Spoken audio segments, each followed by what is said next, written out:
When do we get to a point in time where being a side chick was something to be glorified?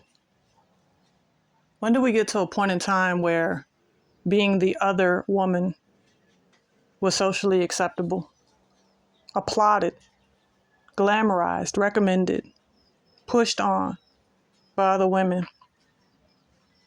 I saw this thumbnail of this woman who said, if you ain't down for hoeing, don't even think about going on the girls' trip. And it just got me thinking about how so much of what we do as a people is surrounded by sex, and not the right kind. I mean, so much of what we do as a people is surrounded by illegal sex. You don't hear a whole lot of conversations or have a lot of audience engagement when it comes to having sex with your spouse only. If you want millions of views, then you're going to talk about having sex with somebody who you're not married to, having sex with the same sex.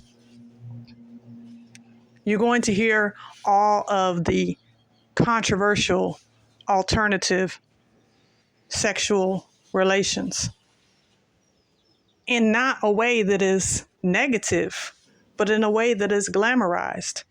Even when it sounds negative, it's still being pushed as something glamorous. Sis, let me ask you a question. When you were a little girl and you saw yourself as a young woman, when I grow up, I want to be. Did you say in your heart, when I grow up, I want to be a side chick? When I grow up, I want to be the other woman? I think as a child, you have more sense. As a child, you had a little bit more confidence and value and self-worth that you said, no, when I grow up, I want to be married. But life came and life presented its challenges, and you were ignorant to how life worked and how relationships work, and you got played and you got hurt and you got broken. He took your heart and he ripped it into a million pieces, whether by force or even by consent. But ultimately, you didn't know that he was not interested in you fully. So you went and had sex with this dude who used and abused you. And next thing you know, you began to receive that trauma and play into it. You began to enjoy that trauma. You began to relish in it.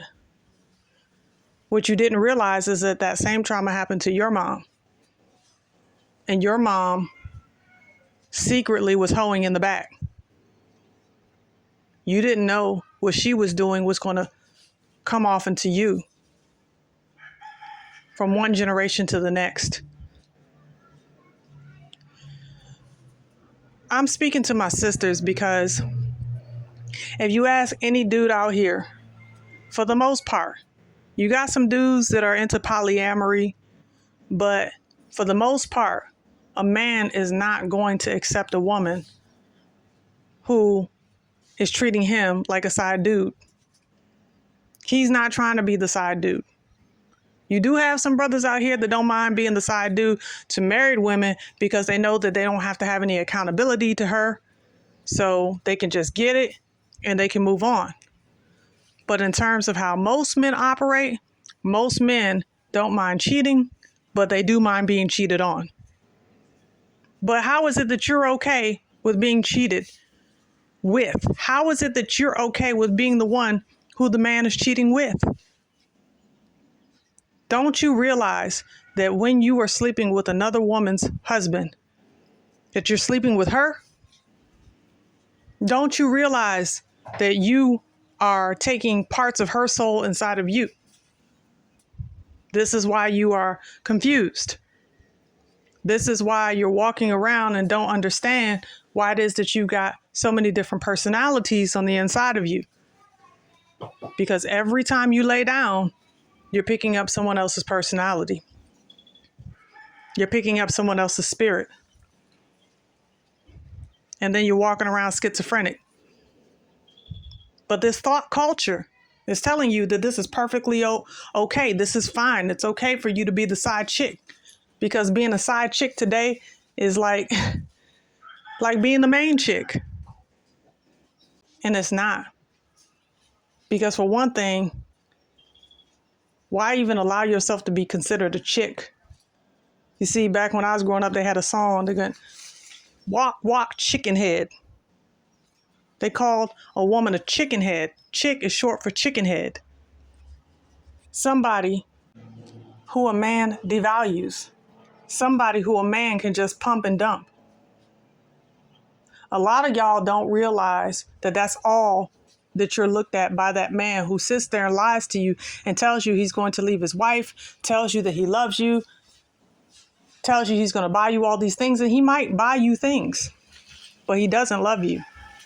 And the reason why he doesn't love you is because you don't love yourself. And if you understood how to love yourself, you would understand your worth and that you're worth way more. Stop basing everything off of attraction. Yes, attraction is important, but attraction is not the main thing. Be attracted to a good character within you first. If you're attracted to your good character, then you will have a basis to go off of when reviewing potential relationships and suitors. But if you are okay with being unattractive on the inside, then you're going to continue to be okay with just being a side chick on the outside. Nah, sis, you deserve so much more. You deserve to be treated as royalty. But the question is, are you royalty or are you just a concubine? You need to cast off that concubine spirit. Cast off the spirit of concubine, repent of it, and be set free.